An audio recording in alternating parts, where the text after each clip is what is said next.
Hello दोस्तों, स्वागत है आप सभी का मेरे YouTube channel Prabha online classes में। आज हम लोग देखने वाले हैं छत्तीसगढ़ पुलिस आरक्षक 2025 की मॉडल पेपर के बारे में। इसमें 100 क्वेश्चंस जो कि 100 मार्क्स के रहने वाले हैं और 1/4 नेगेटिव मार्किंग भी रहने वाला है।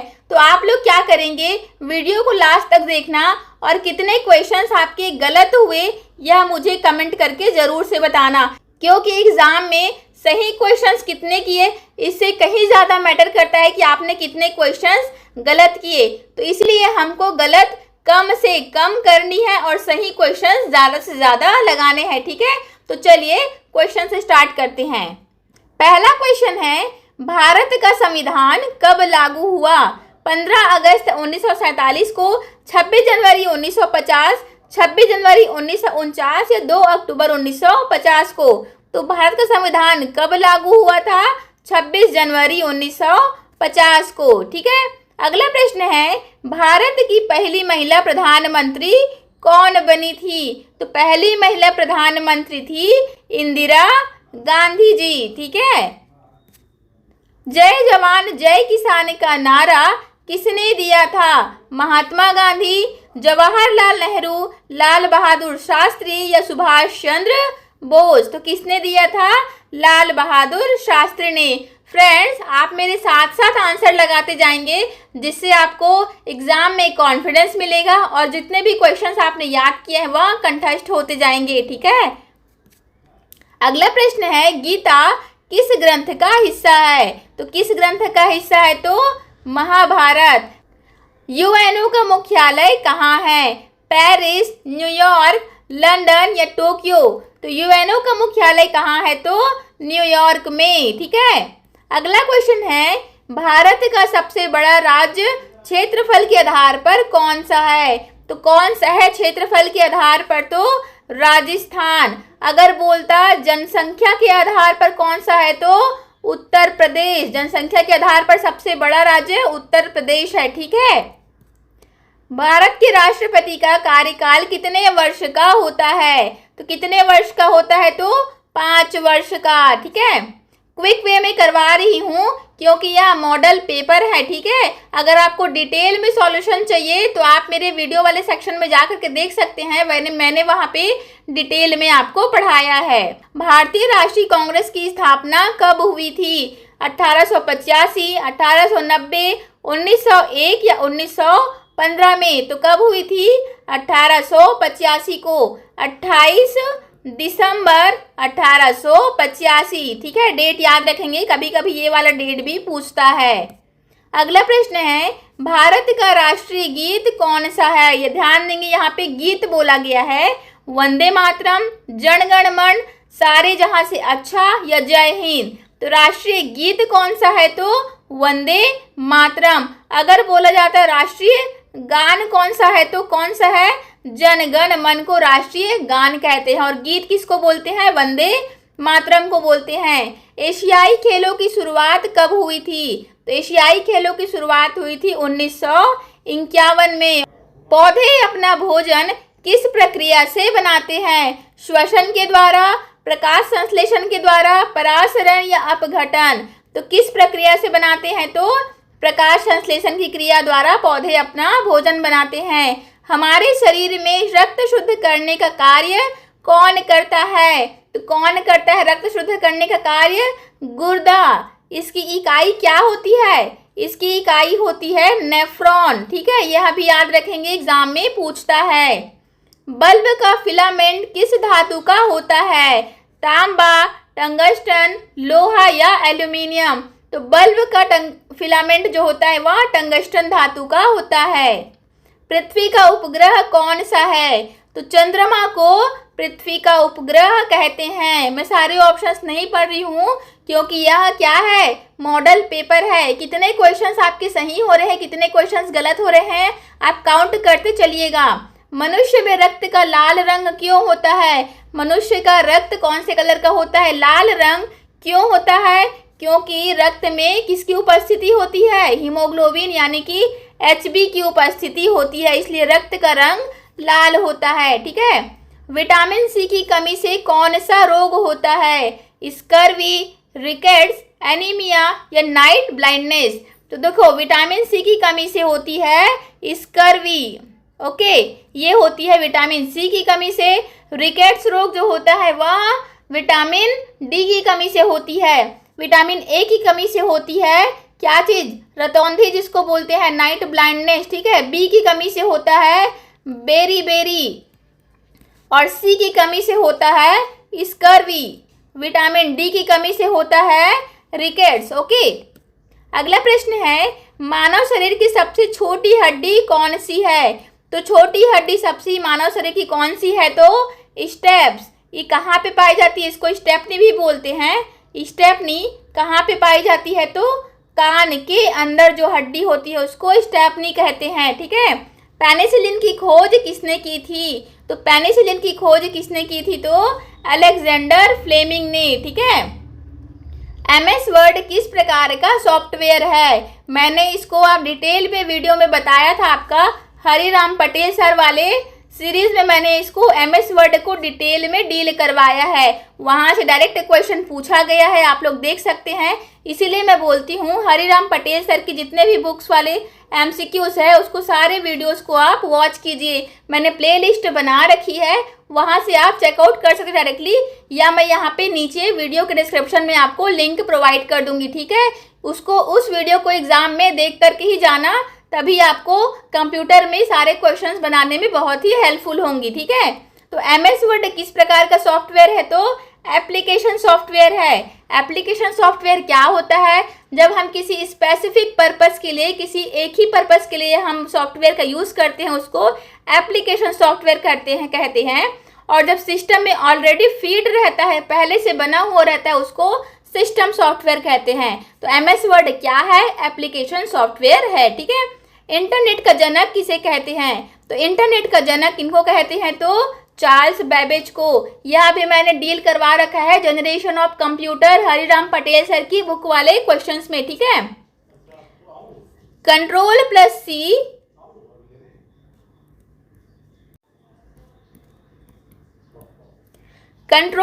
सी किस कार्य के लिए प्रयोग होता है आपको बताना है। तो कंट्रोल प्लस सी होता है, देखिए कंट्रोल प्लस सी होता है कॉपी, कंट्रोल प्लस वी होता है पेस्ट करने के लिए, ओके। कॉपी करेंगे उसको पेस्ट करना है तो control plus V. Control plus A करेंगे तो क्या हो जाएगा? सेलेक्ट ऑल करने के लिए कंट्रोल प्लस ए करते हैं। और कंट्रोल प्लस एक्स करेंगे तो क्या हो जाएगा? कट हो जाएगा, ठीक है। ये सारा आप लोग याद रखेंगे, व्यापम ऐसे क्वेश्चंस पूछता है, रिपीट करता है, ठीक है। आईपी का पूरा नाम क्या है? आईपी का पूरा नाम होता है इंटरनेट प्रोटोकॉल। कौन सा? Option number A, internet protocol, ठीक है। भारत में पहला कंप्यूटर कब आया था? देखो सबसे पहला कंप्यूटर कब बना था? 1941 से 1946 के बीच पहली पीढ़ी का कंप्यूटर आया था। लेकिन पूछ रहा है भारत में पहला कंप्यूटर कब आया था? तो भारत में आया था 1955 में, ठीक है। कौन सी पीढ़ी का कंप्यूटर आया था 55 में? तो थर्ड पीढ़ी का चल रहा था, ठीक है। जनरेशन कौन सा था? थर्ड जनरेशन था। छत्तीसगढ़ का गठन कब हुआ था? तो छत्तीसगढ़ का गठन कब हुआ था? 1 नवंबर 2000। देखो यह देखने में इतना इजी क्वेश्चन लग रहा है, लेकिन यह क्वेश्चन अभी रिसेंट में 2025 का एग्जाम हुआ था, प्रयोगशाला परिचारक, उसमें पूछा था, ठीक है। तो इजी क्वेश्चंस को छोड़ना नहीं है, क्योंकि यही क्वेश्चन जो होते हैं जो एग्जाम में बहुत ही कंफ्यूजिंग वाले रहते हैं, ठीक है। तो इजी क्वेश्चन देख करके उसको छोड़ देते हैं, मत करना। इजी भी देखना है और मॉडरेट लेवल भी देखना है। टफ क्वेश्चन आजकल व्यापम कम ही पूछ रहा है, ठीक है। छत्तीसगढ़ की राजभाषा क्या है? छत्तीसगढ़ की राजभाषा है छत्तीसगढ़ी नहीं हिंदी। छत्तीसगढ़ी लगा करके मत आ जाना। राजभाषा क्या है हमारी? हिंदी है। छत्तीसगढ़ की पहली महिला राज्यपाल कौन थी? तो पहली महिला राज्यपाल थी Anusuiya Uikey, option number A. Friends आगे मैथ्स और रीजनिंग के क्वेश्चंस भी आने वाले हैं, तो वीडियो में बने रहिएगा, क्योंकि यह मॉडल पेपर जो है वह पूरे सारे सब्जेक्ट्स का सेट होने वाला है, ठीक है। छत्तीसगढ़ में बस्तर दशहरा कितने दिन तक मनाया जाता है? तो बस्तर दशहरा होती है 75 दिनों तक चलती है, ठीक है। छत्तीसगढ़ का शिमला किसे कहा जाता है? तो छत्तीसगढ़ का शिमला कहते हैं मैन पार्ट को, ठीक है। चतुरगढ़ को क्या कहते हैं? चतुरगढ़, लाफागढ़, ये सब अलग अलग होते हैं। छत्तीसगढ़ का मैन पार्ट, पंजाब किसे कहते हैं? छत्तीसगढ़ का पंजाब, दोआब, ये सब स्पेसिफिक जगह का नाम है। उसका मैं एक अलग से वीडियो बना दूंगी, वहां से आप डायरेक्टली देख लेना, ठीक है। देखो मैथ से क्वेश्चंस आ गए। यदि 20% ऑफ x बराबर 60 है तो x का मान आपको निकालना है। मैंने आपको मैथ्स वाले क्वेश्चंस करवाए हैं जिसका मैंने डिटेल में सॉल्यूशन कराया है। यहाँ हम लोग फटाफट देखते जाते हैं, जैसे जैसे दिया है हमको वैसे ही लिखना है। तो देखो 20% का 20 को 20 लिख दिए, परसेंट बराबर मैंने क्या बताया था 1/100, ऑफ बराबर क्या बताया था गुणा, और x बराबर x ही लिख देते हैं। क्या दिया है, कितने के बराबर है? तो 60 के बराबर है, ठीक है। अब इसको कट करना है तो 20 एकम 20, 20 पंचे 100, टोटल क्या बचा हमारा x/5 बराबर 60। अब इसको तिर्यक गुणा करेंगे तो कितना हो जाएगा? x बराबर हो जाएगा 60 इंटू 5, 6 पंचे 30, मतलब x का वैल्यू कितना आ गया?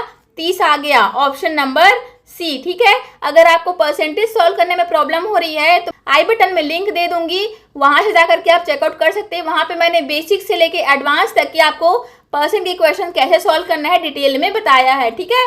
ये देखो ऐसे वाले क्वेश्चंस भी कांस्टेबल में पूछे जाते हैं। 456 + 789 कितना होगा आपको बताना है। तो डायरेक्टली आप इसको जोड़ सकते हैं। 789 जोड़ेंगे तो क्या हो जाएगा? ये हो जाएगा 15, 15 का एक यहाँ पे 5 लिख दिए, एक हासिल आ गया। 8 5 13 और एक 14, 14 का 4 हासिल 1, 7 4 11 और एक 12, कितना आ गया? 12 45, ऑप्शन नंबर बी, ओके। यदि 15 आदमी, देखो टाइम एंड वर्क का क्वेश्चन है, यदि 15 आदमी 40 दिनों में काम पूरा करते हैं तो 20 आदमी वही काम कितने दिन में पूरा करेंगे? ऐसे वाले क्वेश्चंस बहुत आते हैं एग्जाम में। देखो इसका शॉर्ट ट्रिक होता है। ट्रिक क्या है? एक छोटा सा फॉर्मूला। फॉर्मूला क्या है? m1d1 = m2d2, मतलब जितने आदमी हैं और जितने दिन लगा रहे हैं, यहाँ पे दूसरे आदमी और दूसरे आदमी जितना दिन लगा रहे हैं, तो ये हो जाता है एक फॉर्मूला मैन और डेज निकालने का। तो देखो पहले में क्या दिया है? 15 आदमी, m1 की जगह हम 15 रख देते हैं। कितने दिन में कर रहे हैं? तो 40 दिन में कर रहे हैं, तो गुणा 40 दिन। दूसरे लोग कितने दिन में कर रहे हैं? 20 आदमी हैं, मतलब 20 लिख दिए। कितने दिन में पूरा कर रहे हैं? तो वही हमको निकालना है। मान लो x दिन में कर रहे हैं, ठीक है। इतना समझ में आया? अब देखो कैंसिल कैसे करते हैं। कैंसिल करने के तरीका तो आपको पता होगा। बराबर के इस पार और बराबर के इस पार कोई भी संख्या अगर हो तो उसको हम कट कर सकते हैं। कैसे? देखो 20 एकम 20, यहाँ से 20 दूनी 40, तो x बराबर कितना आ गया? 15 × 2, मतलब 15 दूनी 30, कितना आ गया आंसर? 30, ऑप्शन नंबर सी, ठीक है। मैं डिटेल में सॉल्व नहीं करा रही हूँ, आप वीडियो में जा करके चेकआउट कर लेंगे आपको, अगर आपको डिटेल में सॉल्व करना सीखना है तो, ठीक है। किसी वस्तु का क्रय मूल्य 800 है और लाभ 25% है तो विक्रय मूल्य निकालना है। तो इसका एक फॉर्मूला होता है, विक्रय मूल्य बराबर क्या होता है? क्रय मूल्य इंटू 100 प्लस लाभ % डिवाइडेड बाई 100। ये फॉर्मूला आपने पढ़ा होगा। तो क्या करेंगे, इसमें डायरेक्टली हम मान पुट करेंगे। क्रय मूल्य कितना दिया है? 800 दिया है, इंटू 100 प्लस लाभ % कितना दिया है? 25%, ठीक है, डिवाइडेड बाई 100। तो कितना हो गया? यहाँ से 1 0 कैंसिल, यहाँ से 1 0 और 1 0 कैंसिल। 8 इंटू ये कितना आएगा टोटल? 125। तो इसको जब हम लोग गुणा करेंगे तो कितना आएगा? 1000, ठीक है। आंसर हो गया 1000, ऑप्शन नंबर सी, ओके। किसी आयत की लंबाई 25 मीटर और चौड़ाई कितनी है? 10 मीटर है। तो क्षेत्रफल आपको निकालना है। डायरेक्टली आपको फॉर्मूला में पुट करना है।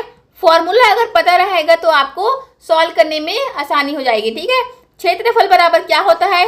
आयत का क्षेत्रफल होता है लंबाई गुणित चौड़ाई, ओके। तो लंबाई कितना दिया है? 25 मीटर, चौड़ाई कितना दिया है? 10 मीटर, कितना आ गया? 250 मीटर का स्क्वायर। यहाँ पे ये भी मीटर था, यहाँ पे ये भी मीटर था, तो आंसर में क्या हो जाएगा? 250 मीटर का स्क्वायर, ठीक है। फॉर्मूला अगर आपको याद रहेगा तो आप कुछ भी क्वेश्चंस बना सकते हैं। कभी कभी यहाँ पे शंकु का भी दे देता है, बाकी जितने भी आपके डायग्राम्स वाले क्वेश्चन हैं सारे के फॉर्मूले आपको ध्यान में रखना है। सरल ब्याज 2000 पर 2 वर्ष के लिए 5% वार्षिक दर से ब्याज कितना होगा आपको निकालना है। तो देखो साधारण ब्याज का क्वेश्चन है ये। साधारण ब्याज का फॉर्मूला क्या होता है, P मतलब principal into rate into interest divided by 100। Principal कितना दिया है हमको, मूलधन 2000 दिया है, ओके। रेट कितना दिया है 5%, इंटरेस्ट कितना दिया है, सॉरी टाइम कितना दिया है 2 डिवाइडेड बाई 100। यहाँ से एक जीरो, यहाँ से एक जीरो, यहाँ से एक जीरो, यहाँ से एक जीरो, कितना आया 20 इंटू 5 इंटू 2 मतलब 5 दूनी 10 और 10 दूनी 20 आ गया हमारा 200 रुपये। इंटरेस्ट कितना निकल करके आया 200 रुपये, ठीक है फ्रेंड्स। वीडियो फास्ट तो नहीं हो रहा है ना, क्विक वे में हमें सॉल्व कर रही हूँ क्योंकि यह मॉडल पेपर है, ठीक है। देखो यहाँ पे आपको भाग देना है 100, भाग मतलब यहाँ पे लिख दीजिए भाग 0.5, तो यहाँ पे 0.5, ओके। अब देखो दशमलव को हमको हटाना है, तो अगर हम यहाँ पे देखिए दशमलव के बाद कितनी संख्या है, एक संख्या है, तो क्या करेंगे इसको हटाएं और ऊपर में क्या करेंगे, एक संख्या है तो एक जीरो लगा दिए। जैसे कि यहाँ पे मान लो 1/0.2 होता तो हम क्या करते, इस दशमलव को हटा करके ऊपर में 10 से गुणा करते। सेम अगर होता 0.5 डिवाइडेड बाई 2 तो क्या करते, इस दशमलव को हटा करके हम नीचे में 10 से गुणा करते, ठीक है, समझ में आ गया। तो क्या हुआ यहाँ पे 100 इंटू 10 डिवाइडेड बाई 5, तो 5 एकम 5, 5 दूनी 10, आंसर कितना आ गया 2 इंटू 100 करेंगे तो आ जाएगा 200, ओके, ये हो जाएगा आंसर।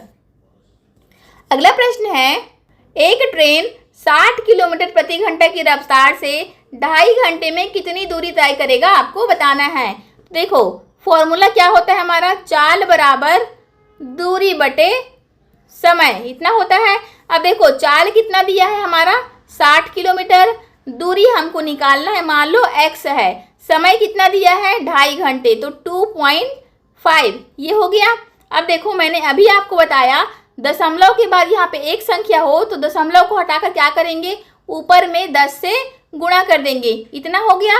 अब देखो यहाँ से एक जीरो, यहाँ से एक जीरो कैंसिल कर सकते हैं, बिल्कुल कर सकते हैं। अभी मैंने बताया बराबर के आगे और पीछे जितना भी अगर संख्या हो तो उसको कैंसिल कर सकते हैं ना।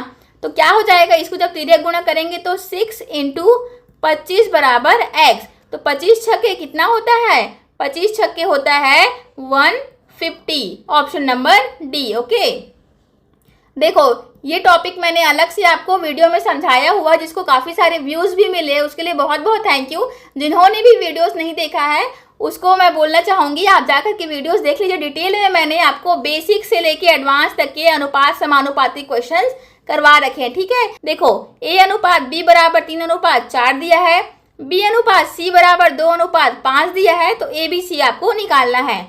तो देखो a b c निकालना है तो a अनुपात b अनुपात c ये हो गया। अब देखो कैसे लिखेंगे, a अनुपात b को हम लोग लिखते हैं 3:4, यहाँ पे a अनुपात b का वैल्यू 3:4 हो गया। b अनुपात c का वैल्यू कितना दिया है 2:5, तो b के नीचे क्या लिखेंगे हम लोग 2 और c के नीचे लिखेंगे 5, ठीक है।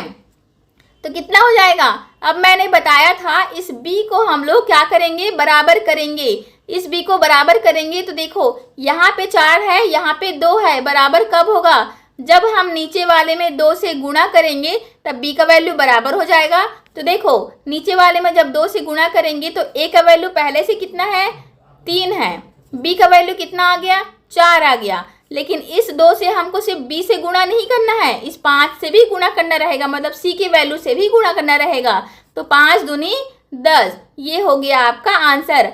आप बोलेंगे ऑप्शन में कहीं पर भी इसका आंसर नहीं दिख रहा है, तो इसलिए नहीं दिख रहा है क्योंकि देखो पहले ऑप्शन को देखो 6:8:20 है, अगर इसमें से हम लोग 2 कॉमन लेते हैं, 2 कॉमन मतलब 2 कट करेंगे तो क्या हो जाएगा 2 तिया 6, 2 चौका 8 और 2 दहम 20, ओके, ये आ गया आपका आंसर। इसलिए हमारा आंसर क्या हो जाएगा ऑप्शन नंबर ए। मतलब कभी कभी आपको कंफ्यूज करने के लिए ऐसे ऑप्शंस भी देता है, आपको क्या करना है अनुपात समानुपात में हर समय आपको सिंप्लीफिकेशन मेथड यूज करना है और सिंप्लीफाई करके ही आंसर लाना है, ठीक है। देखो रीजनिंग का क्वेश्चन आ गया, तो देखो रीजनिंग के क्वेश्चन में दिया है श्रृंखला पूरी कीजिए 2, 6, 12, 20। तो देखो कैसे सॉल्व करेंगे। 2 से जब हम लोग 6 में जाते हैं तो कितने का प्लस हो रहा है, +4 हो रहा है। 2 + 4 करेंगे तो आता है 6, 6 + 6 करेंगे तो कितना आता है 12, और 12 + 8 करेंगे तो कितना आएगा 20 आएगा। अब क्या हो रहा है यहाँ पे 2 2 प्लस हो रहा है, 4 + 2 6, 6 + 2 8, तो 8 + 2 कितना हो जाएगा 10, मतलब 20 + 10 करेंगे तो कितना आना चाहिए 20 + 10 करेंगे तो हमारा 30 आना चाहिए, ठीक है। ऑप्शन नंबर सी।